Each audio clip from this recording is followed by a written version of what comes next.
All right, here we go. Let's launch into our Summer I Turned Pretty recap episode Woohoo! 10. Woo! What a whirlwind. What a whirlwind. Yeah. And the haters are quiet after this For episode. Sure. Jenny Han is over here. She's laughing at us all. She knew what she was doing, and she knew that we just needed to hold on for one more episode. Everyone was bitching about the last one. I thought top to bottom, this was great. Yeah. I think that we got a lot of information that we were looking for, and a lot of perspectives and a lot of movement. A lot of movement. And I'm happy about that. A lot of, and a time jump like we expected, but like a gradual time jump just as a few the episode months, went on. Yeah. 3 months or whatever to Thanksgiving. Remember the Yeah, first? and then to Christmas, and then to New Christmas. Year's. Yep, And yep. then even further than that. And then to the spring. Yeah. Which was great. And I think that we'll go in chronological order like we always do, but there are so many moments that did make me laugh because like to show the passage of time. Yeah. Like Belly suddenly being fluent after not knowing I know. any French at all. Yeah, like, that was funny. Was hilarious. So we'll get into that though. But yes, so we open up. Belly is making stuffing in her apartment that she found, I guess, with like 10 other people.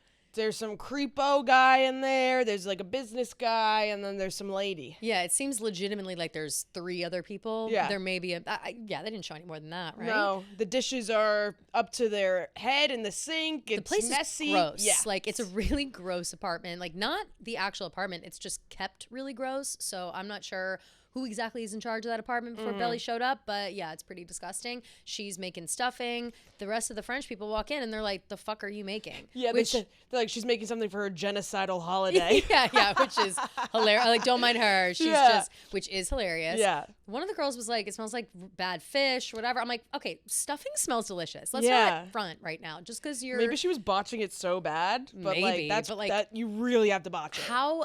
There's no ingredient that would even be fishy. It's literally like bread, herbs, and butter. Like, what else is stuffing? You know what I mean? So I guess unless you're adding other shit, but who knows? All I know is that she's clearly grappling with some homesickness. Yeah. She says it straight up. I'm homesick, I'm lonely, and I'm low-key miserable. Yeah. I Can Do It With a Broken Heart starts playing, and it's kind of like this montage of like her being on her own for the first time. She's just explaining, you know, no one talks back to her in French. She works a bunch of jobs. Like it's not everything that she thought it would be, it seems like. And yeah, she just is very adamant on the fact that she's very homesick. Super, super homesick, wants to leave, but is to go home and visit her family. Everybody is suggesting, like, well, why don't you go home? Like, you're so homesick, go visit your fam. Like, what's the deal? And she won't because she's afraid that she won't come back. And she thinks that she still has more to do in Paris. And she just thinks that she'll get stuck back in a rut at home if she goes home, which I get that. Yeah. Like, I get her not wanting to go home. But the Thanksgiving... You know, she brings the stuffing to work. Nobody wants to try it. It was kind of weird that, like, everybody hated the stuffing so much. Again, like, what kind of stuffing was she making? Because people were being really anti for no reason. And they weren't being very, very family-oriented, as the French do. They're a little crass. They're cold. Yeah, they're people. at the bar. She calls Jeremiah her boyfriend. She's like, oh, my boyfriend made this recipe, and, you know, it was so good when he made it, whatever. Yeah, and I was like, oh, okay, still referring to him as her boyfriend. Did she that say was weird. boyfriend? Yeah. Oh, fuck. I thought she said ex. Yeah. Oh, well, maybe she did say ex-boyfriend, but I only caught the boyfriend part. That's a big thing to miss if I miss that part. I think she said ex, because I think I would have been like, are you okay, Belly? Yeah. If she said boyfriend. I'm not sure, though. I can't remember exactly. But yeah, this is when she's saying to her friends that she's super homesick, and they're like, you can go home, and she says that she hasn't changed or learned enough, which I liked. And then I like that too, and I think that that's a really big piece of this whole thing is like she was already embarrassed to have like gone to Paris and had like stumbled through the beginning of it. So I imagine at this point, if she goes home, it kind of looks like, oh, Belly went to Paris for a few months, and what did you make of it? Exactly. You know? So I get her. I get that. For sure. Perspective. She also said like.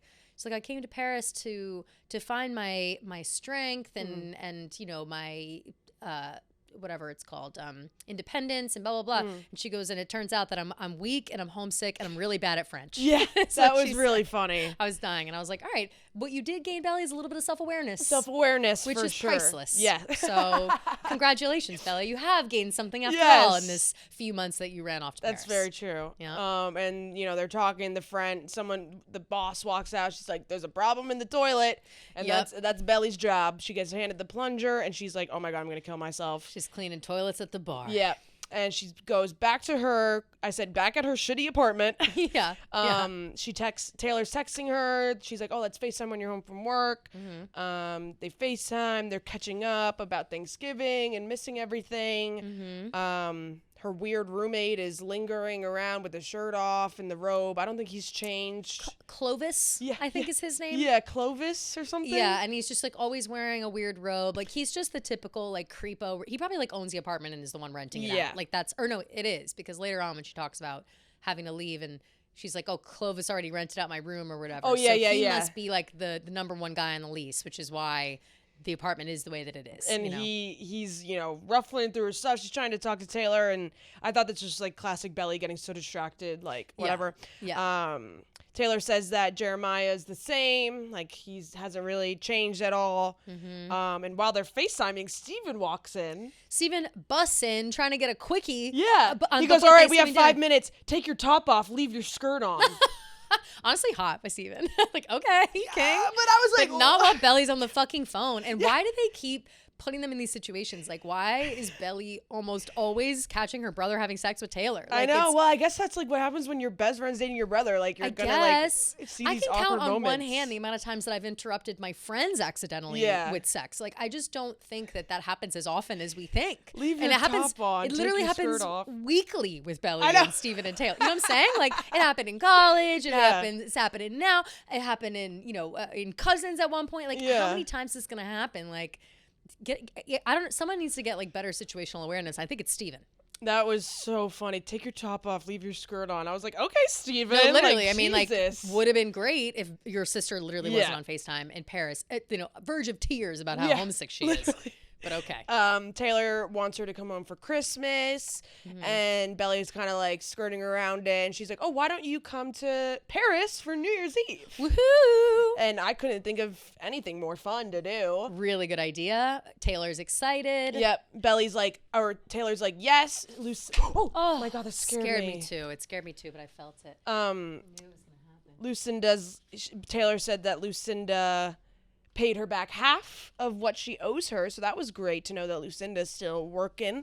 Yeah, a little egg showing us that Lucinda is successful. Yeah, she's maturing, crushing it, doing what she needs to do. We're proud of her. Yeah, she's like, oh, I have some money, like I can come, whatever. They hang up. Taylor walks out into Steven's apartment, what it seems like. Nice ass fucking apartment, by the way. Really nice apartment. Okay, Steven. Yeah. Now at this point, I guess Steven's been like fully working now for about a year. Ish. Yeah. So, no, longer than that. Like a year and a half. Yeah, Adam, later on, Adam refers to Denise and him as his like 2 lieutenants. Yeah. So like clearly he has an important role. They're holding it down at the firm, whatever the hell they do over there. And so he's got this nice ass apartment and he's hosting everyone. Yeah, we've got for a little Friendsgiving. Who's all there? For Friendsgiving. And Belly knew that as well. So it's Redbird's there. Yep. Fucking Taylor is fine. Jeremiah's there. Who else in there, like, friends? Well, so when Taylor walks out, Jeremiah is hardcore making out. Oh, that's right. With some random girl. Yeah, some girl named Olivia. Olivia. It was Denise. Me too. Yeah, and I was like, no fucking way. I was like, don't piss me off right now. I was about to be so mad at Denise. Yeah. And so they start making out, and then this guy Brett, who I guess is their coworker, walks in. Who's Steven's? Because does Jeremiah still work at the? That's not said yet, but we find out later that he's not a breaker yet. Right. And I guess you could infer because Steven says they're and Steven and Denise are like our coworkers. Yeah, he's like, stop hooking up with my colleagues. Yeah. But here's what I think actually went down there, and tell me if you interpreted it the same way.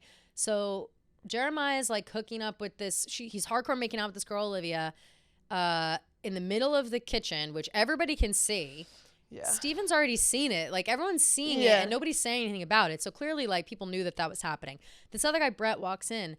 I get the vibe that Jeremiah also hooked up with Brett. Yes, that's 100%, okay. Not like the girl Olivia. I only know because I was watching the subtitles, so I could see their names. But the girl, I thought that like Olivia and Brett had dated, and Jeremiah was like swooping in. But it's like, no, he's just making out with everybody around. He's being the man whore that he knows he is hurting best. everybody's feelings. Yeah. And then he was going like, back to Brett, his come old on, ways. man, come in, like, come eat. And he's like, no, bro, fuck off. So those 2 people leave. Yep, they both leave. I said Jeremiah's being a slut. Yep. And then that's when Steven starts kind of like giving him some crap about hooking up with his colleagues. He's like, why don't you find someone normal? Him and Taylor like are hugging, whatever. And he's like, why don't you guys get a room? Yeah. I'm like, how about you look in the mirror? Because you were just literally fucking a girl on the kitchen counter. Literally. Like, I've never seen a hardcore makeout in the middle of, there's like mashed potatoes going next to him. What the fuck are we doing? It's just gross. It's a house full of people. Oh yeah, and he's also being so anal about the food because Taylor used the hand mixer instead of the other thing. The ricer. Yeah, the for ricer. the potatoes. So I have here. I said gluey. I said Jeremiah's a freak about the food again. And can I tell you what? This entire episode, Jeremiah's a freak about the food. The theory that he's going to culinary school in Paris, I've never been more convinced. No. Like, he's obviously going to be a chef, right? I think this episode like cemented that. 100%. I feel like every other word coming out of his mouth was something about food. And it was all like advanced, yes, like your like bougie technical. shit. Yeah. Like, oh, your stuff about the food. Like, he didn't stop. In the middle of all this, we do learn that Jeremiah is couch surfing. Yep. He's sleeping on Steven's couch. He's been there for who knows how long. For a really long time. Steven wants him out. Steven says the whole point with couch surfing is you're supposed to surf out at a certain point. We also see that Jeremiah has been ignoring Conrad's text messages. Yes. Conrad's texting Jeremiah. He hasn't answered. And then that's when kind of Jeremiah gives Taylor slack about the fucking mixer. Yep. And then Denise shows up with Adam. Unexpected. Yes. Jeremiah's like, what the fuck are you doing here? Well, Steven opens the door to Denise and he starts launching into like some work convo about their side business that they are still doing. And then all of a sudden she goes, look who I ran into in the lobby, our boss. Yeah. And is like, shut the fuck up about the biz. Adam walks in. Yeah. Yeah. He has the champagne. Jeremiah's like, did you bring the champagne from my wedding? And Adam's like, what was I supposed to do? Throw it out? Honestly, facts, but also it's just a bottle of Vouv. Like, that could be any bottle. He could have gotten it on the corner. Like, doesn't have to be literally the one from your wedding. Like, get over yourself, Jeremiah, at this moment. But why is Adam there?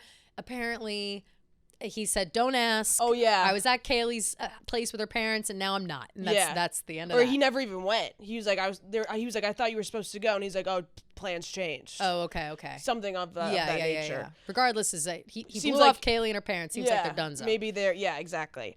So Adam, so they're all sitting at the table, eating their food. Of course, Redbird is glazing Jeremiah, as he usually does, being like, dude, you're so fucking back, like, blah, blah, blah, blah, blah, blah. He unintentionally reveals that Jeremiah hasn't been at school and hasn't been at the frat house. And Adam's like, I thought you were living at the frat house. That's where you told me you were living. Yep. So then Jeremiah like gets all mad at Redbird for some reason, even though that's not Redbird's fault that you lied to your dad. It's not his fault because Redbird was also hurt. He was like, oh wait, you're back in school, and Taylor was like, yeah, he's been taking classes online or something, and then Redbird was like, what the fuck, man? You won't even come stop by the frat house? I didn't know. And then in that moment, Adam is like, that's news to me because I thought that he was living at the frat house. So what the fuck?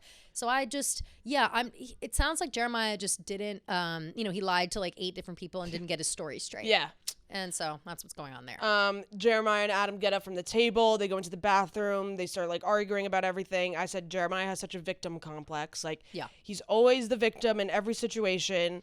They're fighting about the money. He's like, when I told you I had to take an extra semester, you made me feel like I was the stupidest person alive. Like, you just make me feel like I'm like a loser all the time, blah, blah, blah. And, Adam says something about money. He's like, like that cost me a lot of money. Jeremiah goes, it's not about the money. And he's like, he says something along the lines of like, oh, what? You just think that you're like setting all this money on fire for my hopeless future? And Adam's like, aren't I? I was like, ooh. Yeah, that was crazy. Mean thing of Adam to say. Yeah. But again, like, Adam and Jeremiah, gotta fucking be honest to him, It's true. And Adam and Jeremiah, they match each other's energy. Like, as much as Jeremiah doesn't necessarily like Adam's response to him most times, it's almost exactly the same way that Jeremiah talks to him. Yeah, so 100%. Whatever. But yeah, in that moment, Adam cuts him off, says, all right, well, that's it then. Said, if it's not about the money, then I'm going to cut you off. And forget it. Yeah. And he starts blabbing still, and then Jeremiah goes, well, if you cut me off, then I don't have to listen to your bullshit. And then he runs out of the room, which I do love. I'm like, okay. Yeah. Yeah, true. But I was kind of sad, though, because thought that Yeah, me too. Jeremiah and Adam were going to be more close, maybe, after the whole last episode. I'm sure they were for a little while, but I think that, oh no, Jeremiah starts listing all the reasons why he lied. He was like, I lied because, like, when I called off the wedding, or when, you know, the wedding was called off, you thought it was my fault. And like, he's like, you when I always didn't think everything's my fault. Yeah. So he's like, as you can see, that's why I'm reluctant to tell you. And I'm like, I mean, I guess, but I do get that to a certain point, but like, Adam already knew everything, so why, I feel like why at this point, build up more lies? Yeah, you know, like it's he just knew it all. easier to tell the truth. I always Way felt like, easier. So now Jeremiah, I said Jeremiah is literally a freeloader. Beyond. Because it's the four of them: Taylor, Janice, Jeremiah, and Steven at the apartment. Everybody's left. Jeremiah's like, I have nowhere to go. Like, am I really a freeloader, whatever? And Steven's like, well, you don't have a job, and you don't pay rent, and you don't do anything. So, yeah, you kind of are. Yeah. And I was like, finally, someone's being honest with him. I know. It's like he needs the realness for sure, and no one's around to give it to him. Or he's just really not wanting to listen, you know? It's very clear that nobody wants him to stay with them. Yeah. They're talking about how he sleep cooks. Yeah. Another cooking thing. Oh, watch out. He sleep cooks. Yeah. It's like, all right, In his now underwear. we're hitting the nail over the head with it. It's like, we get it. Jeremiah is going to be a cook. Yeah. Like, we get it. And reluctantly, Denise agrees for Jeremiah to stay. Important note, they agree for a week. Yep. Later on, we find out it has not been a week. No, it's been a lot longer than that. Yep. Then we cut to Laurel and John. They're at home cooking. John's looking for the Pepstid. Can I tell you? I thought he was gonna have a heart attack. Which is so horrible. But like, he's like holding his chest. He's like, oh, my heartburn. And it was just so much time of him like looking for the Pepcid. Right. So I was like, is he about to collapse in this kitchen on Thanksgiving? I would not be able to mentally handle that. No, neither would I. No. But like, I genuinely thought that was about to happen because it was just so much time spent on him and his heartburn looking for the Pepcid. Like, it was a lot, you know. I don't know. I think it was Thank just. God that I think didn't it just happen. shows like their relationship, throughout their marriage. You know, like something right in front of him, but he needs Laurel to go and get it for him. You know what I mean? Of course. And Conrad calls Laurel, which I was very excited to see. I was excited too. Laurel hasn't talked to Jer about Conrad being at Christmas, but Laurel's like, I still really want you to come. Everybody really wants you to come. She said Steven says he's okay with it. Meanwhile, literally within the same hour, Conrad texted Jer happy Thanksgiving, and he ignored it, and he's ignored every text. You know what I just realized too? Sorry. Keep going. What? Steven like never even gave Jeremiah any slack about him cheating on Belly. Oh my God, you're right. We just went all past that. Just never, not a punch. Because he found out about it, and then he and Taylor got back together. Yeah. So they didn't. So he's really, like, maybe you can cheat on my brother. I'm with Taylor now. You can cheat on my sister. I'm with Taylor now. Maybe like he didn't want to like, you know, kick a guy while he was down at the guess. time, and then too much time passed. It's like anticlimactic. No, it's like, I why believe. is Steven still mad at Conrad? Right. You know? That doesn't make sense. Like, that's stupid as fuck. So she says Steven says it's okay. Conrad's like, whatever that means. Which like, I don't even think Steven asked. Like, that was not, probably not. Conrad says that he's been thinking about reaching out to Belly. Laura says, you know, I can't speak for her, but do whatever you think is best. You know, it'll be good for you, whatever. He goes, you sound like my therapist. Yep. Which was really cute. And it's like, he's like, yeah, I'm working on like being less controlling and being more comfortable with uncertainty. And he's like, uncertainty sucks. I hate this, whatever. Yeah. And then he gets her address. I don't know if literally in that moment Laurel's like, here's her address. But clearly he does, because he then goes on to write her a letter. Yes. Conrad says he'll be there for Christmas. He opens his drawer and he still has the picture of them from the party that they had in the cousin's house. And he's looking at the picture and he starts writing the letter. Yep. Belly's in Paris in her apartment. She's opening the door, looking through her mail, and she sees the letter. Can't believe her eyes. I can't believe it. I couldn't believe my eyes either. I guess did she read it or no? So I'm not sure because later on it shows that they're not opened. Yeah. So I don't think she read all of them until later. What I'm assuming. I think she read the first one. And then saved the it rest? seems like she hasn't read the others. Yeah. Because they were all like wrapped up in a whatever. But she So- had to have read at least one. Right, you because know? it's giving Conrad's His narration. He's Yeah. narrating the letter while there's this Voiceover. montage of her, you know, I couldn't tell if this was her actual life, if this was him imagining her life. I think that's what it was supposed to be. I think at first it was him imagining it, but once they showed like her with her friends, I was like, oh, I think actually this is happening. Right. So between like a little bit of imagination and real life intertwined. Like a little bit of whatever that time is between Thanksgiving and Christmas. It seems like that's when she and her friends were hanging out, and she all of a sudden she's cozied up with I don't know his name. Well, not just yet.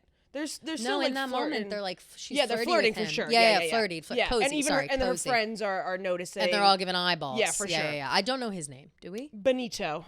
Yeah, I didn't know his name until later on. I have the hot guy's here in my notes. yeah, and he is hot. He is hot. Yeah. In the letter, he's like, Laurel said that you're not coming back for Christmas. I guess that means you're happy. I like picturing that, which is so sweet. Like, I literally have chills. I know. It's so nice. The letter was really, really sweet and just very like, I hope you're doing well, like very authentic and very nice, and not too like, short and sweet and to the point. Yeah. Belly's closing up at the cafe. She texts Jeremiah Merry Christmas, pours herself a big glass of wine. With this whole scene, she's like saying goodbye to what's her face, and she's like, "Are you sure you're good at closing up?" And she's like, "It's Christmas Eve. It's Christmas Eve, yeah, Christmas Eve." And she's like, "Yeah, go be with your family. I watch you do it a million times." She like locks the door, pours the glass, puts on "Rockin' on the Christmas Tree," is drunk, texting Jeremiah Merry Christmas. Hot guy sees her through the window and wants to come in. And here's where I started thinking like, all right, well, Belly, you got to close up this bar. Like, you don't own this place. And you got to lock the door and you got to do all these things. And, they spend some time in there. And he wants, he's flirting. He looks like Timothée Chalamet. And which I wrote down, by the way, before Taylor made that joke about it later. Oh, that's funny. I went, I said, this is literally Timothée Chalamet. That's funny. But in this time, right, they're like playing darts. Yeah. Because he's like, come out with me. Like, I want to go wander the streets. Everything's empty. She's like, no, I have to stay here. Whatever. It's warm in here. Yes. He's like, how about you play me in darts, and whoever wins gets to pick. She crushes it. She beats his ass. She beats him like 5 times, and then she's like, all right, fine, let's go. So then we cut to them outside, and in my head, I'm still like, Belly, you've not. Did you lock the door? Closed up this restaurant. Did you turn off the lights? I genuinely was like, that was another thing where I thought there was foreshadowing that there wasn't, and I was like, she's gonna wake up tomorrow and be in trouble on Christmas Day with her friend because someone's gonna ransack that bar because she didn't lock it up. I was really looking for drama this episode, and it was not like it did not come. I really was thinking the worst. Like I was like, she's aloof and she's gonna leave this fucking bar open on Christmas. It's gonna get raided for booze. Yeah. Like, anyway, obviously it didn't happen. Yeah, they go outside. He's like, oh, we'll get on the scooter. She's like, oh, actually, I'll drive. Like, you said the streets are empty. Okay. But here was her argument, though. And I'm honestly, like, I'm dying about this again. He's like, here, get on my Vespa. And she's like, no way, you're not driving. You've had way too much wine. And he's like, I mean, no, but okay. I mean, they have had several bottles of wine. And then she goes, well, the streets are empty, so like, let me drive, teach me. And I'm like, okay, so he can't drunk drive, but you can? Yeah. And you were drunk off 1 glass of wine, so I trust you way less, Belly, to be on a fucking Vespa in the middle of Paris. While it's snowing. In the snow. Yeah, it's just so too dangerous. I was very concerned about the safety of others at this point. Yeah. But it was romantic. It was. They drive off together, then it cuts to Christmas at the cousin's house.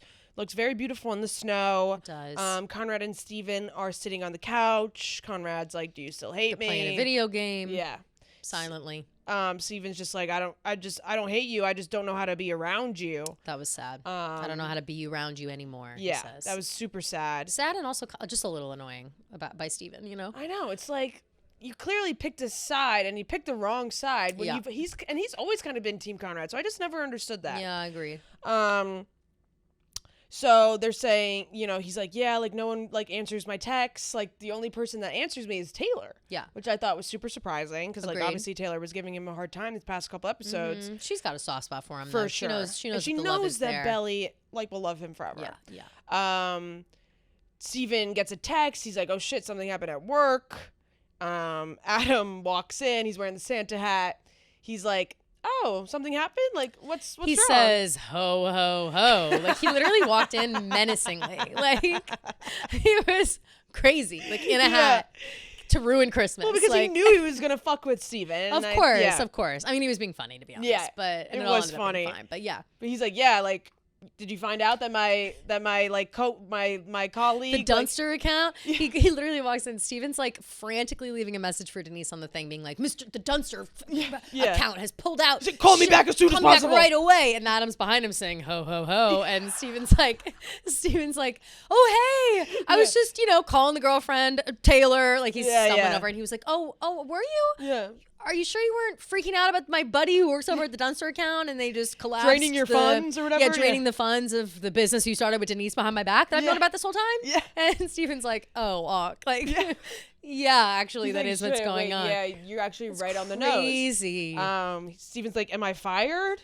Mm-hmm. And Adam's like, no, like, actually, I'm actually kind of impressed. Like, I didn't think you had the balls. Yeah. Which I thought was pretty funny. And it is funny. They're kind of like, okay, whatever. Adam walks away, and as he's walking away, Steven goes, actually, Adam, I quit. I was scared for Steve. I was scared for him in this moment. I know. I said, crazy I don't timing. know about that. Christmas Day, you're gonna quit? Clearly Adam he's I don't know if he's turned a new leaf or what it is, but he was like, okay, yeah, like if that's what you want. Like he's like, are you sure? He's like, yeah, I'm sure. They shake on it, and that's that. That's that. And I do kind of like this version of Adam. I think you're right. Yeah. I think he's softening up a little bit. I think he's still all business, but I think that he respects the hunger out of Steven 100%. a lot. And I think that even him quitting, despite the fact that he's like this big, whatever, Steven also does give Denise credit. He's like, actually, Denise was the one who had the balls to like get this moving. And Adam was like, no surprise. If they're like his 1 and 2 lieutenants, like, yeah, it sucks to lose them both, but I do think he admires their 100%. Tenacity at the very least. So, and I think he probably wants them to succeed on their own. Of course. There's a quick scene of Conrad. He's getting the ornaments. He sees Belly's room. He walks into Belly's room. He's like feeling all the feels, and he sees Junior Mint still in the closet. Then we have Jeremiah, or actually they're still in the house. Laura's like, oh, Jeremiah's here. Cuts to like the window. Jeremiah's still sitting in the car. She goes, oh, Jeremiah's here. And it literally like the cut to the car and his fucking pout ass face, like in the dark, in the cold in the car. I was like, damn, he is not coming in this house. There's no way he's coming in. Laurel goes out and joins him in the car. He says he can't go into the house without thinking of them two, Conrad and Belly. Yep. He's like, I lost everyone. He's blah, like blah. literally crying in the car, by the way, to Laurel. And I was like, you didn't lose everyone. No. You won in this situation. Like, you have Steven, you have Taylor, you have Laurel, you have Adam, like, you have everybody. He didn't lose anyone. No. He lost Belly. That's it. But exactly. he didn't lose anybody else. Yeah. That was it. Laurel's like just kind of just reassuring him in his feelings and just being like, if you don't want to, if you're not comfortable, like, there's no pressure for you to come inside. She's like, what smells so good? Yep. Oh, I made gochujang glazed carrots. Here we go. Like, here we go. And then she goes, finally, some good food, like, whatever. She was like saying that I forget what the name. Yeah, I think that's her mom. Is that not from K-pop Demon Hunters? Am I crazy for that? Well, I think that's Korean like for grandmother. Yeah, I thought so too. But I was dying at that. I was like, wow, I'm just Halmani. I think is how they pronounced it. And she's like, yeah, crazy. That's what she says. Oh, my grandma would be like, finally, there's some good food here, whatever. Yep. And yeah, so Jeremiah's like, I just don't think I can go in. Laurel's like, that's okay. It's all right. Get it. And he's like, I'm so sorry for being a dick to you on wedding day. She's like, I know that was just you being angry and like you were really like frustrated. And I don't hold it against you or anything. I think that we all knew that. We all knew that he was lashing out, and Laurel was the closest one there, showing him care. And good on Laurel for still nurturing him or being nurturing towards him despite his like bullshit and whatever. Like let's all remember, like he does not have his mom. He doesn't have like a strong female in his life that can care for him right now. And he clearly needs it. So Jeremiah doesn't go in. He goes back to Denise's, and he's chilling at Denise's on the couch. Yep. Denise walks in. She's like, oh, I forgot some presents for the nephews, and they're going to freak out, so I had to come and get them. She's like, what's going on? You're wearing your sad pants. Yes, which was the first sign to me that he had been there longer than a week. Like, oh, 100%. Obviously, time had shifted because it was between Thanksgiving and Christmas, but when she recognized his sad pants from the minute she walked in the door, I said, oh, she's seen these before. Yeah. I think I've seen this film before. She asks what happened. He explains to her that he couldn't go in the house. It's too emotional, blah, blah. And then he says something that's so out of pocket. My jaw dropped. And I said, he's not going to say what I think he's about to say. I knew he was going to say this. And I'll tell you why. I'll tell you why. He goes, losing Belly was more painful than losing my mom because my mom is actually dead. She's gone. But Belly's still here. She's just not with me. Yeah. She's just out there floating around somewhere. Denise should have been like, okay, let's unpack that. Yeah. Let's get you to therapy. Right. That was a crazy statement. Which is where he needed to be this entire time. Because that statement coming from Jeremiah, I'll tell you what, Gia, did not surprise me at all. No, it didn't surprise me at all. Because, and we know this, Jeremiah packaged up his grief about his mother and threw it all into Belly. Yeah. And so he never actually processed that grief. No. Like he cried with Belly by his side. He was also crying. I don't think either of them really grieved Susanna's death in the proper way because they just kind of like fed off each other. Jeremiah basically acted like Belly was his mom half the time. 100%. And so obviously that he's feeling these displaced feelings. So now that he doesn't have Belly, he's stuck with his own feelings all by himself. And instead of recognizing that he still has work to do for himself about his mother's grief, he's like pushing this all on to, I lost Belly. It was worse than losing my mom. It's like, no, you never really processed losing your mom. And ipso facto. Yeah. And now you have no choice but to think about it because she is not here either to like distract you and be shiny and make it all better. Yeah. It just Which really. he literally says, she makes it all better. She was so good at making it all better. And it also just shows how toxic their codependency was. Extremely. Because, I think that was a theme that was constantly being brought up from Taylor and Steven and everybody just being like, you guys need to figure out who you are on your own.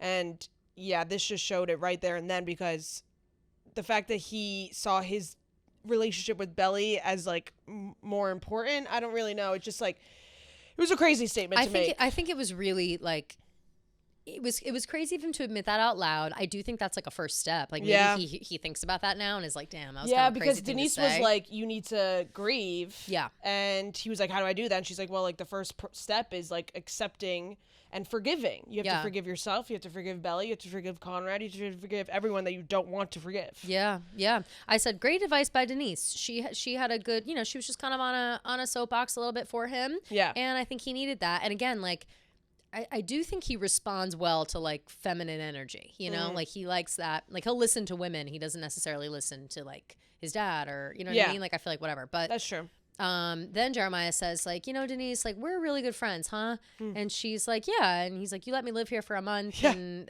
for a month and whatever. And I, essentially is like thankful for her, which I know that there are rumors about like Jeremiah, Denise, like whatever from the book. I hope that they stay friends. I think that I don't think this is a good place for them to be. And we got one episode left. It'd be really dumb for them to suddenly like be together. I couldn't tell like from the conversation where Denise was talking about Steven and how like, she thought because, they were such good friends and they got along so well together that maybe there was something between them. And, she was saying that like when she falls super hard. And I was like, is there like a little bit of a vibe going on between thought them? the same for a second. And then I was like, I don't know. I don't want there to be, so I'm going to I don't want there to be it. either. Yeah, I don't want there to be either. And I just, sometimes when Denise gets into those combos, like she has like flirty eyes, like she just gets flirt face. And I think that's what she just kind of had on for Jeremiah. But she has like such a unique face that like she has kind of like those like siren eyes, Big time. Yeah. And she's like, you should come to Christmas. My grandma would love you, blah, blah, blah. And she invites Jeremiah. Jeremiah's she's like, you're everything that she wanted. You're pretty. You can cook well. And something else. I forget. But so Jeremiah goes to Denise with her for Christmas, which is very nice of Denise. Yes, very nice. Flash forward. And it's New Year's Eve. Woohoo! Taylor's in Paris. Taylor's here. The girlies are back together. And here's a question. I know Belly took public transport to like get to wherever she needed to go when she first arrived in Paris, which was crazy in my opinion, first off. But then Taylor also like showed up outside the bar on a bus. Yeah, I know. What about Ubers? Taylor's got a job, right? Or no, I guess she's in school. But the Uber from Charles de Gaulle to the center of Paris is like not that crazy. So I don't know why maybe are they. She just wanted to. She wanted to just do the with all the luggage, lifestyle. I guess. Yeah. I just feel like when you first arrive, it's like drive through the street. No. Yeah. Maybe I'm being a brat. Yeah. So Taylor comes. She's like, I can't wait to go shopping. I need an outfit for New Year's. Blah blah blah. Mm-hmm. They go in. It's kind of like this little montage of them shopping together. Taylor's wearing her beret. I said Taylor in Paris is so funny. Like every and then they kept cutting. There was like a few different cuts where she was like, I'm just having a Paris moment. Yeah. It's like, you're so fucking funny. I love her. It's just a Parisian moment. Yeah. It's another Parisian moment. Like she was Obsessed really cracking me with up. the pink beret, and the they're beret. shopping with they're shopping with the hottie, who I later found out his name, Benito. Yep. Then they're at Belly's apartment for the party. They're setting up. They look so cute. I love Taylor's dress. And love Belly Taylor's looks dress. gorgeous. Belly looks amazing. Yeah. They both were, and the apartment ended up looking really cute too. Like all of her roommates were gone, and so it seems like Belly cleaned up while they were gone, which is nice. It looked great. Yeah. Taylor tells Belly that she's moving in with Steven. They're super excited, blah, blah, blah. After graduation, yes. Taylor's moving in. She's setting up. She's like, I got a bunch of really cute things for Steven's apartment, you know? So she's, making herself at home. Yes. And she, brings up Benito, and she calls him the sexy Latino Chalamet. Yes, she's like, which what's is going so on between funny. Yeah, what's going on between you and the sexy Latino Chalamet? And, Belly's like, oh, that's nothing, whatever. Like, he's just a friend. And typical Belly, not recognizing this guy's hitting on her. Yeah. Although I do think she knows, and she's just keeping him at arm's length at this point. And Taylor's like, you got to get out there. Like, you're never going to be able to, like, get over this whole situation if you don't, like, put yourself out there, whatever. And Belly goes, well, it's not like I've been a nun. Yeah, which I was like, oh, okay, Belly. Okay. I said, go, Belly. What Parisian men have you been hooking up with in the last few months? I would assume that, like, maybe her and Benito made out when they were on the motorcycle or something. Must have. I would hope. At least a little kiss. And then Jeremiah calls her. And, whoa. So she answers the phone. She goes to the bathroom, answers the phone. She's like, hey, like, I wasn't expecting you to call. And he's at a restaurant working as, like, a busboy. They kind of have, like, very small talk, awkward small talk. Belly,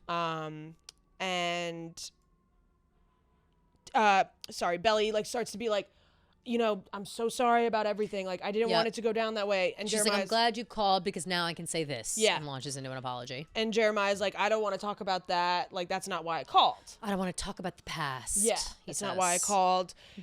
Belly says, okay, so why did you call? And he says that he was tired of being afraid to call her, which I thought was sweet. And yeah, sometimes you just have to rip the Band-Aid off. I totally agreed with that moment because it's true. Like the longer before you just get over a hurdle like that, the more daunting it seems. Yeah, and you can't do that without some sort of closure, like talking. Like they haven't had one conversation besides that one bus ride phone call where he hung up on her. Like, right, and said, "Don't ever fucking call me again," or whatever the hell he said. Which is not ending off on a good note. So no. like obviously, I don't think you can ever really get over someone if you just like never communicate about how it ended. You know what I mean? No, of course not. You need like a civil conversation to end it.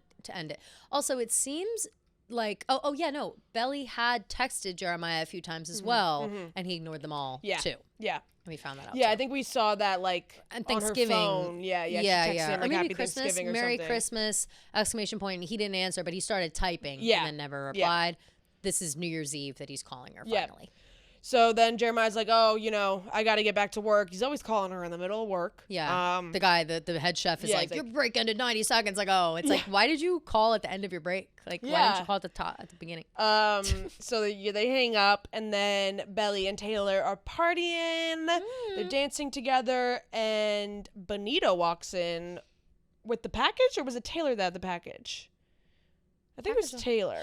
Oh, someone brings in a package. It must be Benito when he showed up. Yeah, and, I maybe think he so. handed it to her. And I think I'm he kind handed of forgetting it to Taylor this. or something. I'm like forgetting this. Yeah, I know. Part. And Taylor took the package, and she's like, "Oh my God, this is from Conrad." Yeah. And Belly's like, "Oh fuck." He's been writing me. And she's like, "What the fuck?" Like, he's like, "Yeah, but I haven't been answering him." Right. They go into her room. She opens the package, and it's a big thing of Sour Patch Kids and Junior Mint. Oh. Junior Mint, who, remember when Conrad went into her room during Christmas. I was confused by the timeline. Went into her room during Christmas, looked up in the closet and saw Junior Mint. The stuffed animal, by the way. Yeah. We're talking about the stuffed animal. Who's that still he won wearing the infinity necklace. Yes. Which is very cute. Yes. Taylor's kind of like, you're never going to be able to get over Conrad if, like, this is still going on. Like, you have this hot guy, whatever. Mm-hmm. And she's like, I just, like, there's obviously sparks between you and Benito. Like, are you afraid of getting hurt again? And she says, no, I'm afraid of hurting someone else again. So fair. And I was like, that damn, gave me chills. that was a very mature outlook from Belly, because very mature. It's and just very real. Yeah. It's a very real thing, especially when the area is gray. Like, when it comes down to it, yeah, Belly did hurt Jeremiah. Yeah. Whether you like him or not, she hurt his feelings. He hurt her too. Yeah. But she wasn't innocent. And I do think that there's a piece of her that, because she has felt that hurt, doesn't want to then inflict it on other people. 100%. And I also think, like, she's like, I've literally blown up my whole life. Like, you know, the people that I love, like, don't talk to me anymore. Like, it's hard. Like, I don't want to do that again or have the possibility of that happening again. Right. And then Taylor's like, don't, like, the Fisher brothers are so last year. Like, they're like last year's old purse. Like, we're on to bigger and better things, which was cute. Yeah, it was cute. And after Taylor says that, they're counting down. Belly walks out of the room, walks right up to Benito, grabs him, and kisses him. 3, 2, 1, Happy New Year. Kiss on the mouth. Hot it was guy. a hot makeout. Hot guy. Yeah. And he is just, like, so hot. He's really hot. Beyond. And I like him for her. Me too. And then it cuts to we're outside of Belly's apartment. Obviously, it is a time jump now. It's springtime. It's spring. It's warm. They show the cherry blossoms. Yes, very cute. Which means it would be like April-ish, probably mid to late April. Her and Benito are in bed together. Ooh, sexy. So cute. Like, they have a lot of chemistry. It's really They really do. Yeah, really cute to watch. They have, like, her and Conrad type chemistry. Yeah. Nothing like Jeremiah. No. I every feel bad time for they her. made out, I was like, help her. For real. I feel bad for her for what? She was with him for 4 years, something crazy. All that time, like, just having bad sex. Yeah. I was like, damn, Belly, That's you're brutal. really missing out. Yeah. Her French is significantly better. She's like pretty much fluent. She's now. literally fluent. Yeah. Like, it's night and day based on the last time we saw her talking about Paris as a whole. Because her roommates are giving her a hard time. There's a leak in the apartment, blah, blah, blah. They're all coming in. She's in bed with the guy. Yeah, she's like, we're half naked. Clovis Get out of here. is in here. The businessman gets in here. There's no privacy in that place. Oh, I could never live in that place. Jeez, Never. it seems like a nightmare. No, And then we cut real to, doors. Like, it's crazy. We cut to Gemma's apartment. Belly is there helping Gemma pack up because Gemma's moving in with her girlfriend. She's helping Gemma pack. She says that Benito asked her to go to Mexico for her grandma's 80th. Yep. She's like, but, like, I can't go. I have graduation. I'm going home. I have to see my family, all this stuff. I have to go back to my real life, she says. And Gemma says... To go back to my real life eventually. Yeah, and Gemma says, this could be your real life if you want it to be. Like, you don't have to go. Like, you can actually take my apartment. Like, yes, which crazy. Here's the thing, like, she's packing up the apartment. It's the most beautiful apartment I've ever seen in my life. It's overlooking some landmark that Belly likes. I didn't remember. Sacre Coeur. Yeah, which whatever. I don't know that. It's the big, like, church thing. It's beautiful, whatever it is.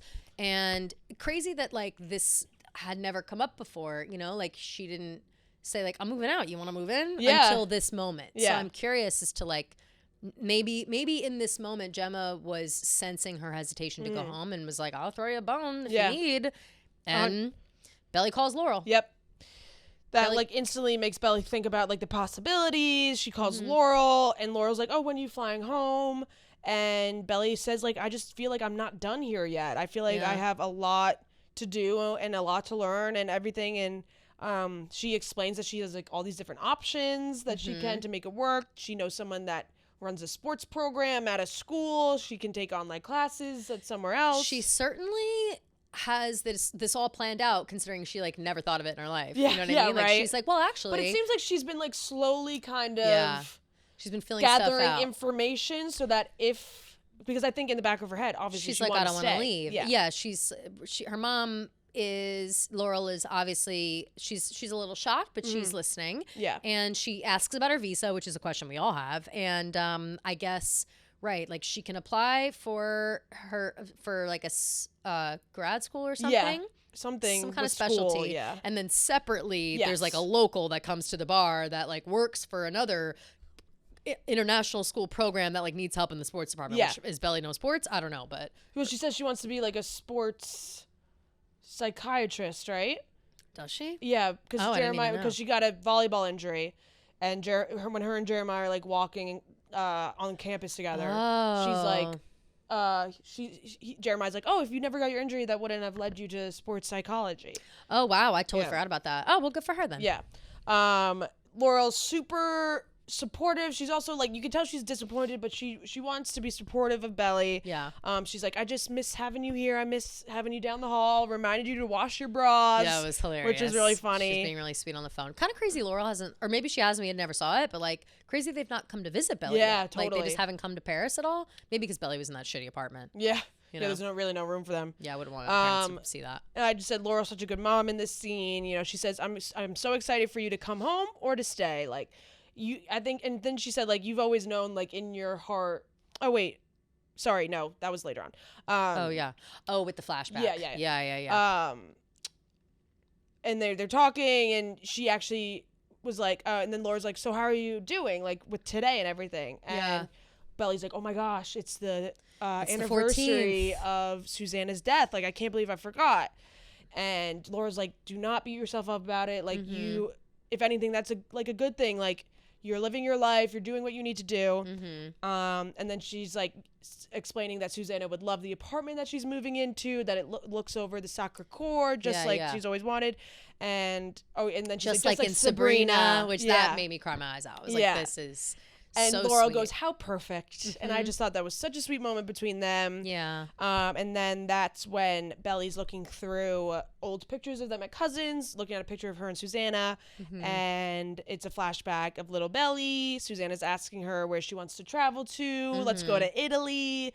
Let's rent a house. Italy. Should we rent a house in Italy? Should we go to where and else? Laurel's like, that sounds expensive. And Susanna goes, okay, let's have Adam rent us a house in Italy. Laurel goes, and can we leave him at home? Yeah. Which was so like, yes, funny. Such a good like bestie combo. Yeah. But I'll tell you what, right now, if there's a Susanna flashback, I'm crying. Like 100%. I'm immediately crying. Yeah. It's so sweet. And I also think like I love how Susanna is like Belly's other mom. You know? Like, and I love how much she like cares for her and thinks about her future, and she's the daughter she never had. And this is a perfect example of that. She's like, Belly, if you could go anywhere in the world, where would you go? And she's like, I don't, I'm all good. Like, I know what I like as a little kid. And that's where Susanna says, like, that's true. You've always known what you want. Yeah. You've always been a girl who knows her own heart. Yes. Which was very sweet. And I think obviously that was necessary because, Belly, throughout this whole season, you can tell that she's super uncertain about everything she's doing, but like deep down, she knows what she wants. Yeah, she's just too afraid to hurt people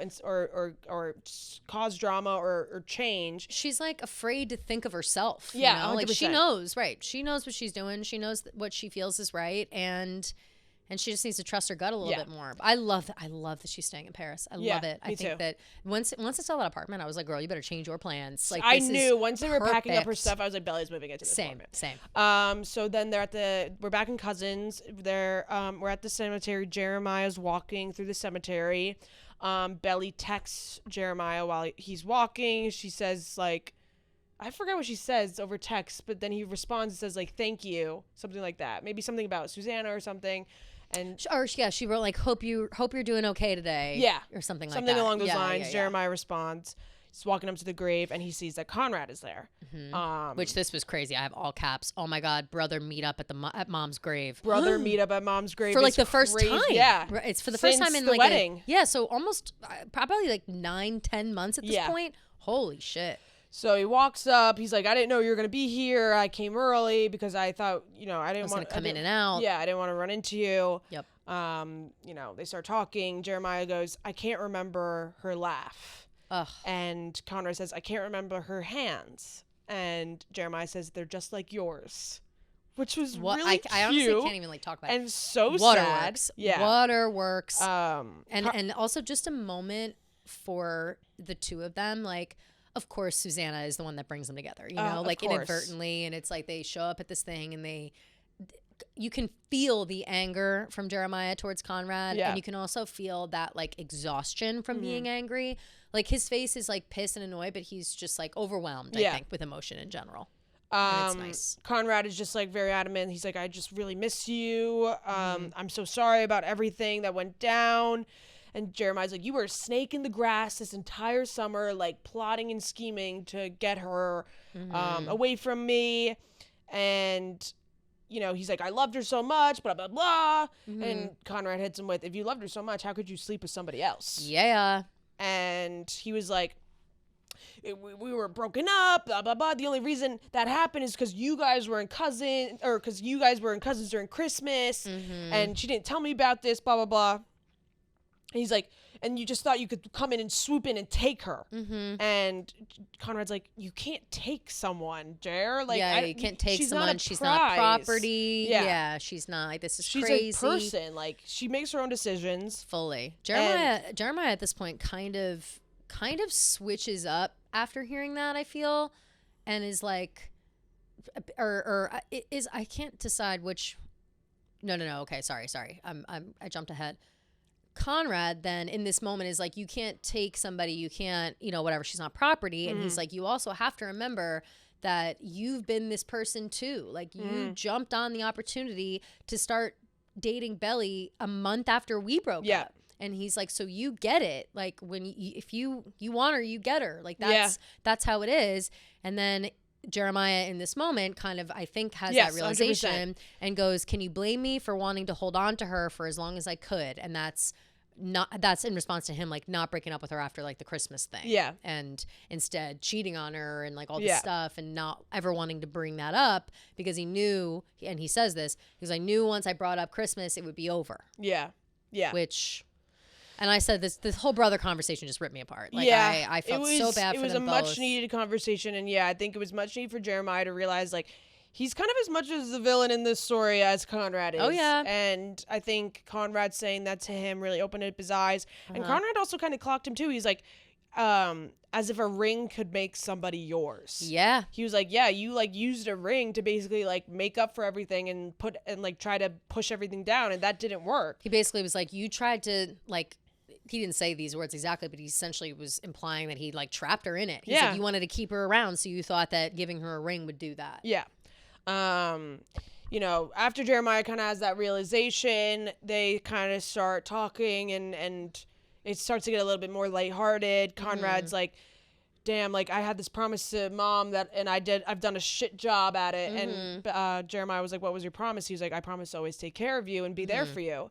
And Jeremiah was like, well, I always promised to what was it? He's like, I promised her to never let anything come between us. Yeah. And I guess I did a bad job at that too. Yeah. Which is true. And then I think they realized like we both screwed up in this situation. Like no one's innocent here.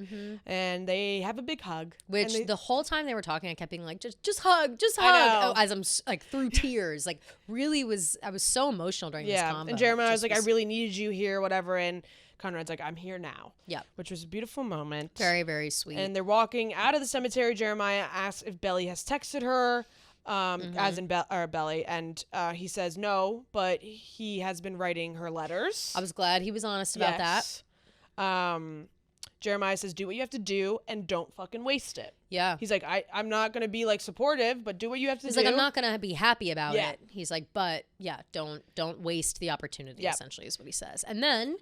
The one. What the literal fuck? No, like, that was how dare you put this song right here? How dare you? So I had Jenny chills down my spine. Bitch. Like, oh my God, I just as if I wasn't crying so much already. Like, right? It was too much. Belly is in her new apartment. I think this is obviously another time jump. I would think it must be probably like a couple weeks. Yeah, maybe just a week. Maybe a week after fully moving in at least. Yes. She has kept all the letters, but from what I saw, they weren't opened.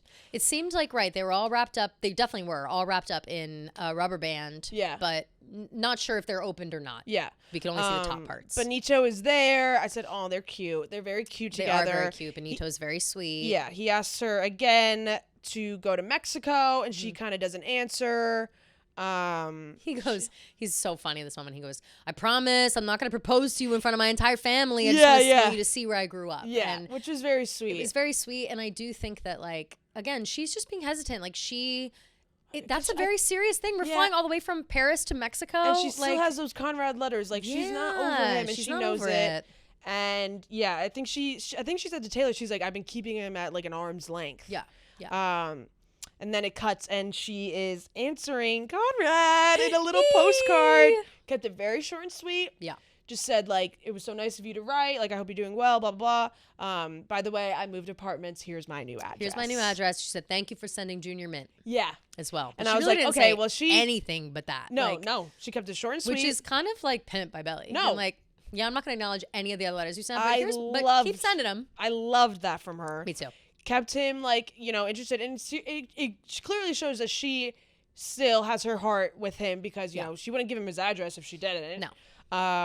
Then we cut to San Francisco. We finally see Agnes again. Agnes. Long-awaited Agnes. When Agnes busted into... So, yeah, we're San Francisco, Conrad's apartment. Conrad's doing whatever. Agnes just, like, busts in the door. And the way that she, like, came in and, like, sat on the couch, was up against the counter or whatever. I was like, do not tell me these two got together. Like, this is... Are we for real? Agnes has, like, a flirty energy about her around Conrad. For sure. I always am thinking that because she's in love with him. For sure. Yeah. But yeah, so she walks in and she's like, what's the deal? Yeah. She's like, oh, so I guess he got that job back with Dr. Namaji. Sounds like it. Because he said, like, oh, I heard you're going to Brussels with Doctor, blah, blah, blah. Conveniently, like an hour and a half away from Paris. Yep. And Conrad's like, that's not where I'm going. Like, actually, she wrote me. And he takes out his wallet, takes the postcard out of his wallet. Him having the postcard in his wallet. Well, right. So Agnes walks in and she's like, well, show me the postcard. And he's like, no. And she's like, well, how can I know how to direct you, whether to show up or not? I got to see where she's at. Yeah, and so he, like, pulls it out of his wallet. She's like, you really keep that in your wallet? Yeah. And he's like, shut up. And, like, gives it to her. Which was so cute. She reads the postcard and says, oh, do not go. You can't go. She's like, you can't go. She's not wanting this. But then she kind of changes her tune. She was kind of kidding, Yeah. I think she was like, no, I'm just being, like, I'm just trying to be a dick. Like, yeah. I think from this, like, it's either you do it or you don't. You're going to regret not doing it, and you're going to regret doing it. It's like, you can't really win here. You got to do it. So she says, if you don't do it, you'll regret it forever. Yeah. So you got to do it. At least see what's going on. Yes, exactly. So then it cuts. Belly's walking in Paris. It's playing Sign of the Times, by the way. Yes. Has it started playing Sign of the Times yet, actually? Yeah, while she's walking in Paris. Which that was another one that I was like, she has a nice red lip on. She's looking very adult. Extremely chic, also. I was like, all right, Miss Paris. Yeah, exactly. Little Belly back from Paris.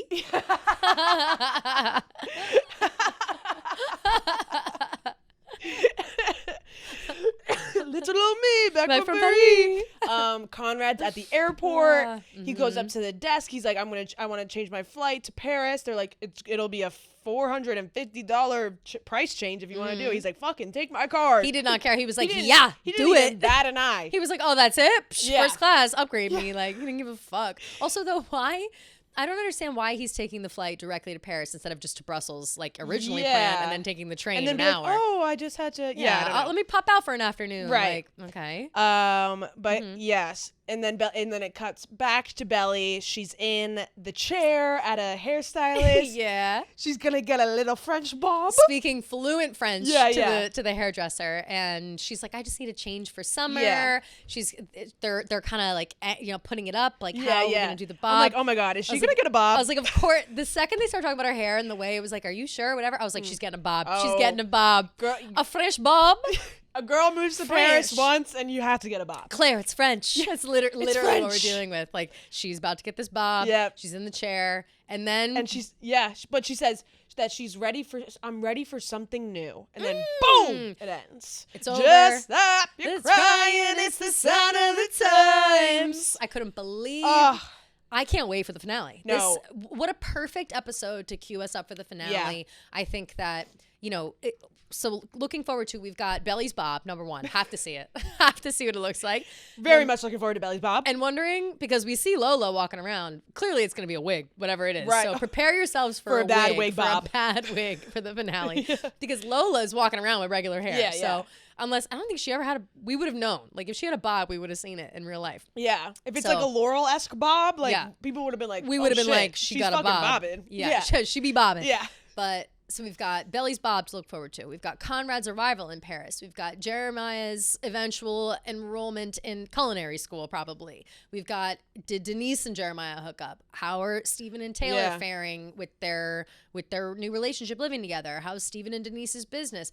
Laurel and John, how are they doing? There's so many things to wrap up in this last episode, and I think that we are just right there to just domino, clear it all up. Yep. And then eventually end with like what's going to happen with Belly and Conrad. And what I hope for is that they just like kiss like on some steps somewhere. And in front of the Eiffel Tower. Yeah. Like but I don't want them to kiss and then the show ends. Like I want them to kiss and then you get a little extra. Like we're only going to get one episode of them together fully. Give me the full episode of them together. Yeah. You know what I mean? Like or at least the last 20 minutes. A little something. Yeah.